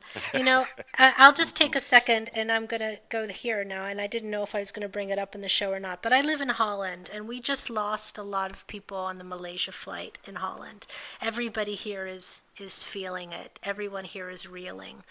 And I was talking to someone the other day, and I said, well, just send love to all the families. And they said, yes, except for the people that bombed them. And I said, no, send them more love. Right. More. Because everyone needs the love. Everyone. They played a part in, we don't know where this is going to lead, but it's always going to lead us to a better place. So, absolutely. Send healing to Holland for all the people, but also send healing to the people who shot down a plane. Yeah. Heal everyone. We're all one. It's just an aspect of ourself, an ugliness in ourself that's been brought to the surface that we can fix and heal now. And that, and everyone who's involved in any circumstance when you come to something like that is involved purposely. They're involved purposely to Exactly. bring light and awareness to certain ideas, Right. in order for certain things that are going to happen, which have already happened in some future timeline, that certain things have to happen in a past timeline, which is where we're experiencing them now, but it's all in service to us. So when people complain about, the government is failing, or, these terrible things that are happening in the world, when you take that higher perspective and are able to place yourself in that, now you begin to see the intricate way that creation is done, in which everything is in service. So even the things, again, going back to this idea that what appears bad is always in service. So if you can just release the need of having to label it as such, and even though it is tragic in that sense, in the third dimensional sense, that it is very tragic, and of course our hearts and our compassion go out to the people involved, but that we're all playing our roles here, where we've stepped into our roles, and it all is in service to the whole. Exactly. It is all in service. Daniel Scranton said something the other day in a chat, and it was funny, but it was true. He said, even Darth Vader turned out to be a good guy in the end. Exactly. We don't know. We don't know till it's all over how it's going to be. Exactly. So, yeah. Okay. Well, thanks for calling in, PBS. Yes, thank you for calling in. Thanks for that wonderful conversation. Keep tooting your own horn. Yeah. Love you, Philip. Talk to you soon. Love you guys too. Bye. Bye. Okay, bye. We do have some more callers, Karen. Oh, good. Who are they? Where are they? Come in. Who are they? Where are they? I don't know. But I can put them on. I would like that. Okay. All right. Let's see here. We've got let's see, longest hold time, and I apologize if somebody disconnected. I know who that one is. The top one? Oh, that one's the 26-minute one? I don't know who that is. Let's talk to that one. Let's find out. Okay. All right. This is the 831 area code. 831, who are we speaking with? Hi, this is Karen calling. Hi, Karen. Hi, Karen. I'm Karen as well. Hi. Hi. Yes, hi. Hi. Thanks for answering my call. I do have a question to see if you can help me with something. I lost an amulet my mother gave me. She recently died a month ago. She wore it for 47 years, and I had it around my neck. It's a tiny turquoise Mother Mary amulet. Okay. I had it around my neck on a petite gold chain, and I was a whole bunch of different places, and suddenly I noticed it was not on my neck, and I'm not even sure what happened to it, or if the universe took it, if I carelessly lost it, if I can get it back, or what message I might have about that. Let me tell you, I'm not good with that kind of thing, but my twin soul crystal is very good with that. She's like the super duper finder medium. So I'm going to do this. Oh. If you will send an email to me, I will get Crystal to give a reading to you for that. But the only thing that I see is it falling down your shirt and going sort of into some pants. And I would challenge you to say that when you took off your clothes, that it could be in that area. But I can't even promise you that I'm not guessing with that. Can I? Yeah, of course you can. Okay. The reason it's lost is because it's lost. Yes? Because you think it's lost. Yeah, that's true too. So instead of thinking in terms of it being lost, it's just on a vacation. Yeah. And the moment that you release the idea of it being lost, then it will no longer be lost. Okay. Does that help any? It's not in my immediate possession, and I would like to have it in my conscious and knowable and immediate possession. Then think of it as not. Then try not to think of it as being lost. that it's just misplaced and that it will turn up perfectly for you. Okay. It's just, yes. again, I'm just going back to self-talk. I understand. I understand that concepts and what we think about is what we manifest, and it's extremely important. So, I appreciate your guidance and correction on that. And I will switch my thinking and do a meditation on it. Just what you said. Karen, I'd just say this. If you, I know that sometimes, like you were saying, was it taken from me? Sometimes when we have an attachment to something, there's a lot of, sometimes things do come out of our existence because it's about letting go of some things. So, it depends on, but I don't want to make that judgment for you. That's for you to decide. But Phil's exactly right. Start thinking about it as not being lost. Yeah, thank you. But listen, what I say is, if you go on Facebook, sure. But if you go on Facebook and you send me a private message, then I will get Crystal to do a kind of reading for you. I'm not on Facebook. Okay, write down my email address. Yes, please. Karen, Karen, and then the number 2 at Z. Yeah, the number 2, so Karen 2. Apparently in Holland there was only one Karen before me. It's just I'm the second one. And then at Zigo, which is ZIGGO.N as in Nancy, L as in Linda. Karen 2 at Zigo.NL. And if you send me an email, but I'll just say this, sometimes things disappear for just a moment, and then you find them when you just let it go and think, okay, it's okay if it's gone, it's okay if it's not, and things will show up. Phil's exactly right. Start thinking of it as just, it's not in your awareness right now, but you know that it's safe and that you know that it's still in your life. If you close your eyes, do you feel like it's gone, or do you feel like it's around, you're just not knowing where it is? Do you know the difference of what I'm asking you? Yes, I do. I have no idea. I have absolutely no idea. I was like 10 or 15 different places, walking along the beach, all over town, this, that. I mean, it's like it's not in my car. I wasn't at home when it was lost or left me or whatever. So it's out in the world somewhere, and I feel shaken to the core. I know, I hear it in you, and I'm so sorry.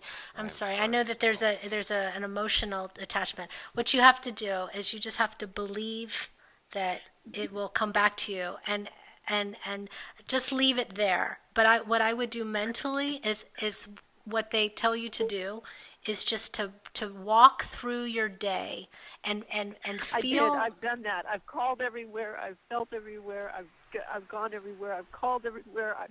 I've searched everywhere. I've spent the last day and a half searching endlessly, calling, searching, looking, retracing. Okay. All right. What I feel, and what I said is, I feel it sort of sliding down your shirt.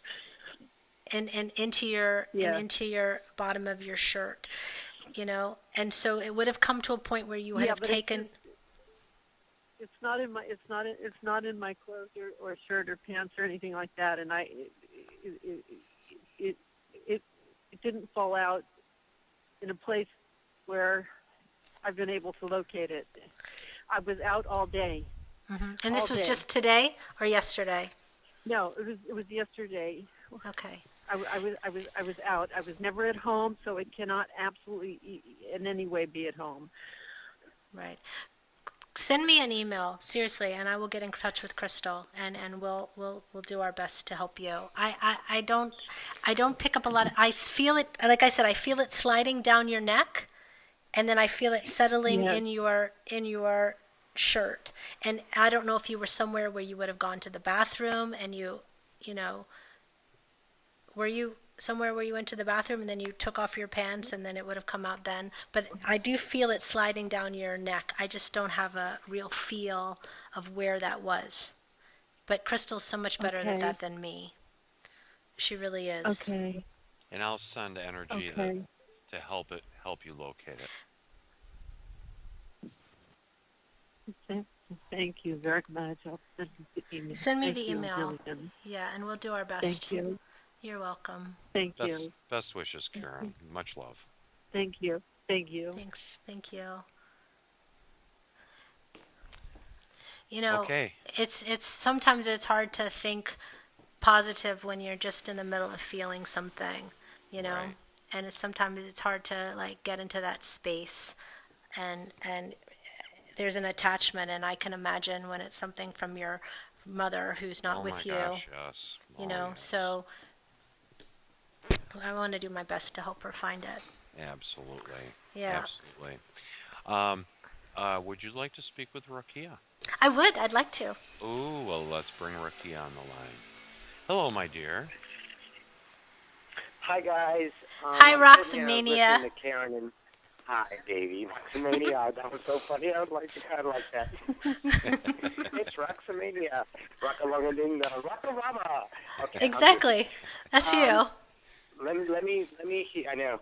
Let me shout out to Karen who just hung up the phone. Yes. Okay. Karen, I'm not sure if she knows who I am and what I do, but I'll offer you this.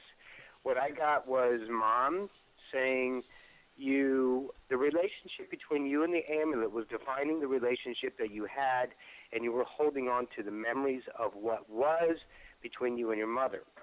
What she wants you to do is let go of that relationship, and then it will return to you as an item of remembrance, but not as a defining item on what was.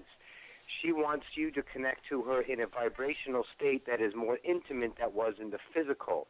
That's beyond. But as long as you have that amulet, is that what you call tunnel vision of the relationship, in other words, a conditioned relationship between you and your mother, once you let go of that amulet as that defining reason for the, let's say, closure, once you let go of that, and it'll come back, and then you will start to experience a relationship beyond fathomable beliefs of what you're experiencing now. Are you guys following? Does that make sense? Yes. Yeah, you know, I think the amulet is one of those things where you get attached to an object, and it becomes a replacement of the relationship you have with that person. And there is a way to go beyond that, you know. I think you're and right that's on. what Mother is waiting for. Yes, right, I think you're right on. I felt that sense of attachment as well, but she's in such an emotional distress about it that I didn't want to shake. Well, I'll say this, you know, as a medium, and the thing is when you pick up a person who's passed on, it's always easier a lot of times for people who are outside of you to pick them up because there's not the emotional attachment, and the people who you're trying to tune into are always in a place of joy, and if you're sad, it's very hard to connect to them because they're not in a sad place. So for Karen, if she can, you know, and I say this with really sincerity, and I mean it in a very kind way, just, you know, if you can just for a moment find a way to be joyful, you'll start to get a lot more information about the things of where they are. But it's hard when you're, you know, when you're so sad, and it's that shift, it's that knowing, and no one can do that for you but you. And that sometimes takes, unfortunately, for, in this situation, time. And that's the whole being outside of time thing. But at this moment, you know, when you're in the middle of it, it's hard to see the forest for the trees kind of thing. Indeed. Yeah.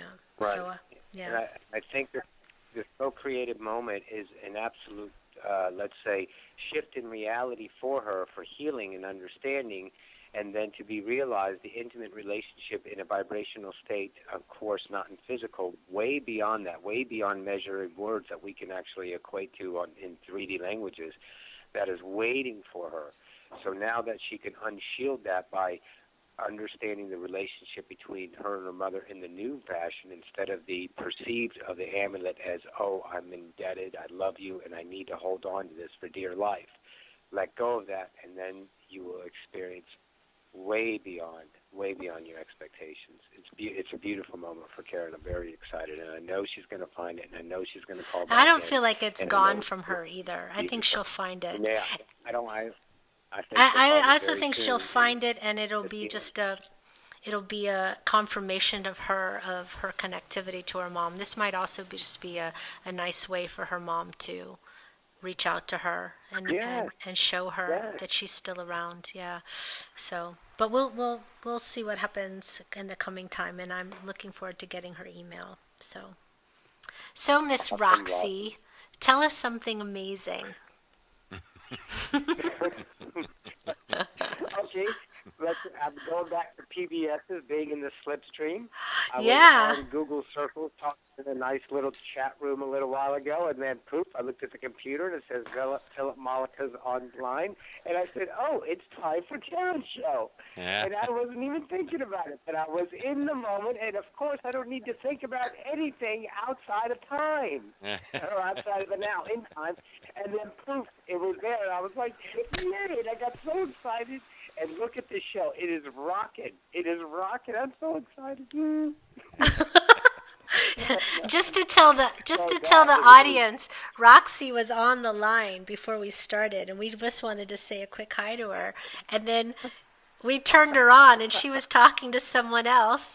And then she says, they don't, and she could hear us talking because she was hearing through her own computer us trying to talk to her. And she's like, they don't even know they're on the air. And then we got nervous. We're like, we're on the air. Oh no! And we weren't on the air. It was so funny because I had no idea that you guys tuned me in, and I was like, "Oh, I'm the numbnut here." Okay, I'm sorry. That was funny. It was funny. And, I love it. Oh man, what a great show, guys! What a great show. Thank you. Thank you, darling. Love you.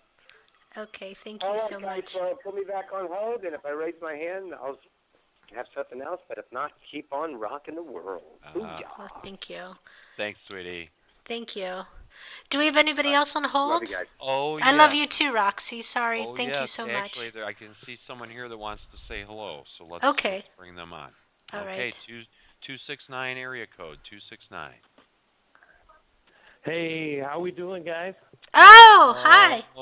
Hello, Rob. How are you today? It's the king. Me and Kalina are both here, and we wanted to say hello. Hi, Kalina. Hi, Rob. Hi. Hi, Kalina. Hey, guys. Hey. We wanted to say hello and tell you guys how great of a show it was, and we've been listening the whole time. And it's funny because the Karen who had lost the amulet, I was going to share an insight with that. Oh, please and do. Roxy kind of came in.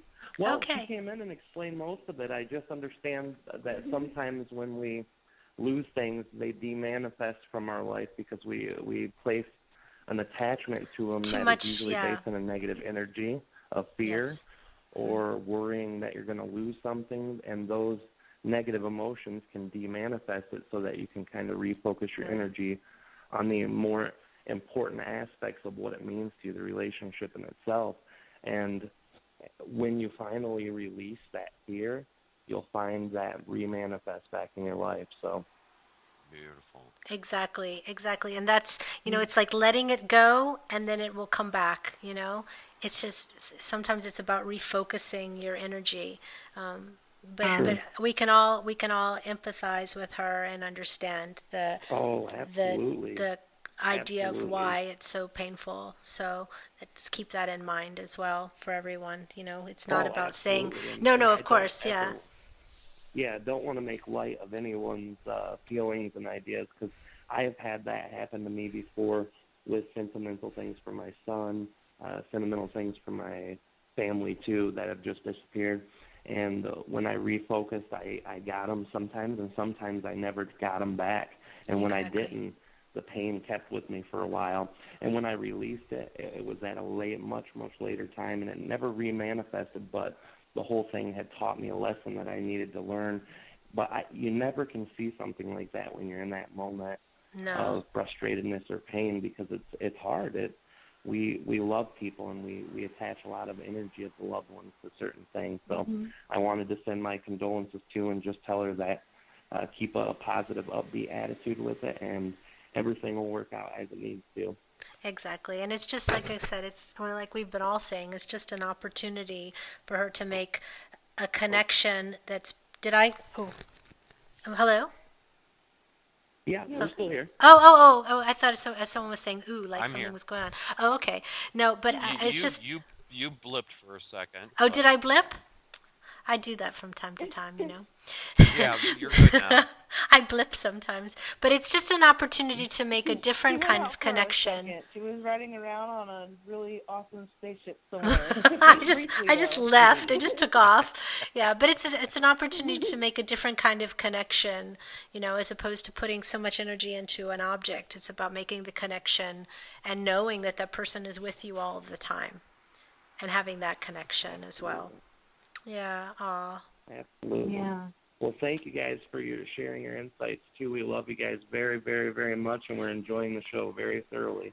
Oh, well, thank you, Rob, and thank you, Kalina, and it's so exciting, and thank you, Rob, for making this network and giving us all the opportunity, and just so much appreciation, and yes, you can't say it enough I'm glad you guys in enough joined ways. in, and the people who are in the network are most amazing people with the greatest insights, and I'm glad that you guys co-create this with us, and just you guys make everything from your own self as a co-creation. It's beautiful. I love being a part of it. Thank you guys. Beautiful show. Thank you. Love Thank you guys. Love you Thank too. you so much. This Thanks, is just Kalina. for those of you tuning in, Rob Goff, Oh, yes.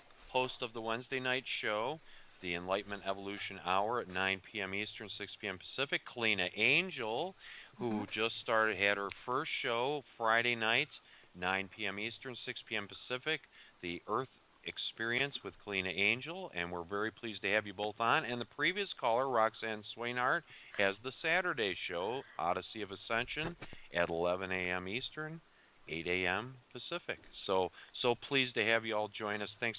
Love you guys so much. Aw, thank Love you. you guys, too. Thank you. And happy birthday to your sister, Kalina. It's her birthday, you said, so happy Thank birthday to you. her. Happy birthday. Yeah. You guys have Man a on the wonderful moon day. ain't nothing compared to my sister born today. Oh, that's awesome. That's awesome. Thank you, guys, for calling in. Oh, thank you guys. Love you. Love you too. Bye. Okay. Okay. Just so you know, we're at about 9.5 minutes. We do Right. have a few more callers with questions. Well, let's try to go through them quick because there's only. Yeah, We'll keep okay, everybody good. for a minute, but I don't think there's so many, and I'd like to say hi to everyone, especially Sure. today. Absolutely. Yes. Okay, Okay. this is the 704 area code. 704. Hey guys, this is Jerika. I hope you guys Jerika! are doing well. I love the show. Hello, Jerry. Oh, hi! So glad you called in. How are you? Well, I was hoping that I could get you to tap into my energy, but I understand that we are at a lack of You know time. what? If you call I've been next having a lot week. of anxiety here lately. Oh. Why are you having anxiety? But I was going to say if you. I was going to ask you. I have no idea. It's been really weird. It's been like a rush, and then I see a flash, and then I'm still here. It's like I feel like I'm dying for a second, but then I'm here, and I have no idea what's happening here lately. And it's just the past couple of weeks. Well, but that's. yes, I can call back next week. That's always when you're having uncertainty, and I would say there's some uncertainty around some finances in your life, and those are. It's. Can I say something? It's not as bad as what you think it is, but by focusing and believing that the other shoe is going to fall, it's like you're waiting for something to go wrong. You're creating it. So these little fear flashes are just. Warning signs to you that it's time to clean up your vibration, and it's time to start shifting your idea and stop sort of thinking, oh gosh, it's coming. Start letting that go and start, because I'll tell you, you create it with those fears, and those, that energy just pulls more and more and more and more, more to it. So this emotions and these little fear flashes are just warning signals to you that your vibration in that area needs to clean up. And if you don't want something to come, don't keep calling it. And I was going to say also, allow the feelings to express. Right. Because when we push them down, they'll just keep coming back. And then you push it down, and then it comes back. If you allow it to express, it will quickly lead you to the core belief that is at the base of it. So again, this is a part of the process of us going through the shift, is anything that's a little wonky or a little wobbly in our vibration is going to come up and show itself to us. Exactly. Because it wants to be examined, it wants to be loved and allowed and accepted, Right. which then makes us the complete being, and then we can continue on with our shifting. So it's all, I don't look at it as something's wrong, look at it as an opportunity to examine core beliefs that may be just a little bit off, just like Karen was saying, a little bit off your vibration, but in allowing them to express, then they will have done their job, and once you get the message, then you have no need for them anymore, and then they're gone. Good. That was so perfect. Thank you so much. You're welcome. And if next week, Crystal and I will be both on, and if you want to call in, then we will definitely give you a nice reading, and hopefully by next week you can call and tell us how you've shifted everything and you're not having any kind of fears next week. All right, right on. Thanks. We'll look forward to it. Love you, Jerika. Love you. Love you too. Bye-bye. Okay, we're at 6 minutes. 2 more Okay. calls. Yes. Okay. Quick, let's go. Okay, 816 area code, 816. Oh, this is Philip still. Oh, Philip. Don't mind me. I'm going to put you back on hold. We're Bye. One other call. We're glad you're still here. Bye. Hey, bye. Bye. All right, and we've got 303 area code, 303. Okay. Hi. Hello. Hi. Who's this? Thanks for taking my call. Thank you. It's Randy. Hi, Randy. Hi. I'm Hi. Colorado. Oh, nice. And I just have a and I have a quick question. I scheduled a workshop in 4 days for a 4-day workshop. Mhm. And it was supposed to start this Tuesday. I get calls and then it's either too expensive for them or it's too many days. I'm not sure. Do you think I'm even going to have anybody? Oh, you have a workshop for you that you're running. I'm running the workshop. And you don't have anybody signed up at the moment? Is that it? No, and it's Tuesday. It's still. People could call the last minute, but I'm just wondering. I don't even know if I should even prepare. Okay. Okay. All right. 1 second. Tell me the name of the workshop. Called Fearless Life. Fearless Life, and it's in where in Colorado? It's in Louisville. Okay. Colorado. Well, anybody listening that's in Louisville, they can look up your workshop. All right. Thank you. I just want to say something. To me, what's coming through to me is about the timing, that this is just not the right timing, and I'll tell you why. Because in the summer, there's just a lot of people that are away, and it's just not the most handy time for a lot of people. But if that is the case, which it feels to me that it is, it's just an opportunity for you to do it in a different time, in a bigger and better way. And to take this opportunity to expand the workshop and to let it, develop into something different. The timing for me feels like there's a lot of people that have interest, but they're just looking at it saying, you know what, right now I've got this and this and this and this to do. I've got the kids in their home. That's because what I feel. Well, yeah.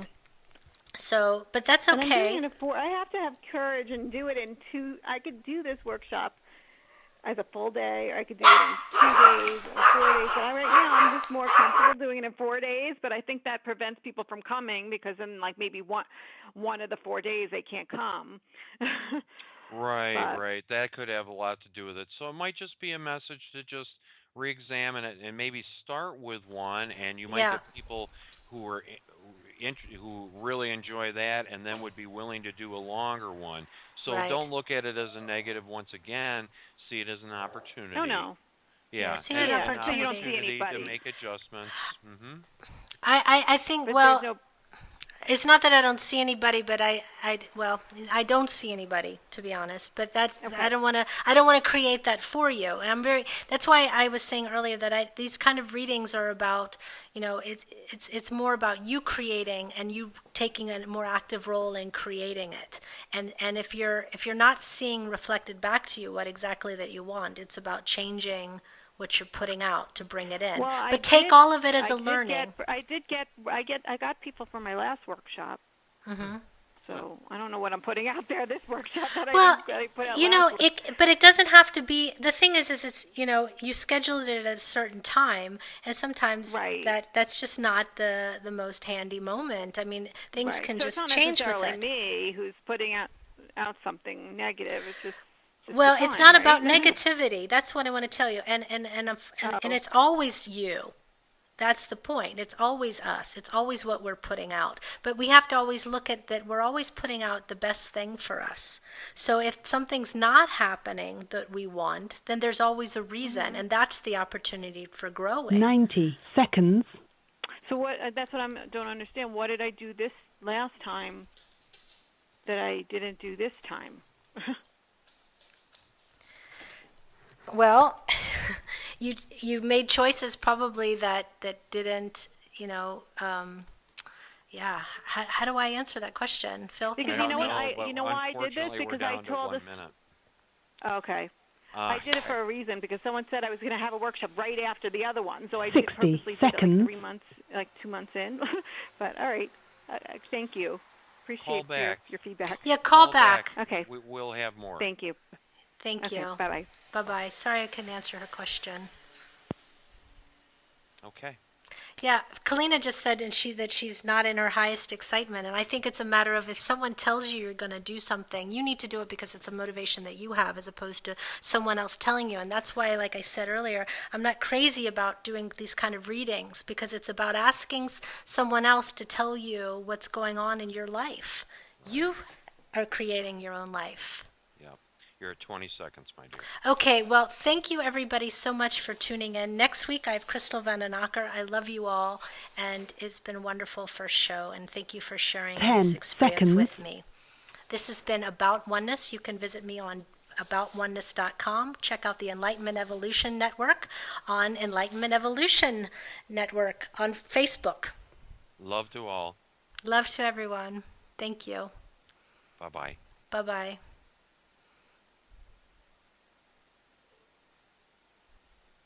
You want me to click off, or do you? You click off. I'm going to call you on Skype. Are Thank we still on or not? Thank you for using Blog Talk Radio. Okay, Goodbye. but give me a few minutes because I got to use the restroom. All right. I'll be Thank right you. back. All right, okay. bye. Bye.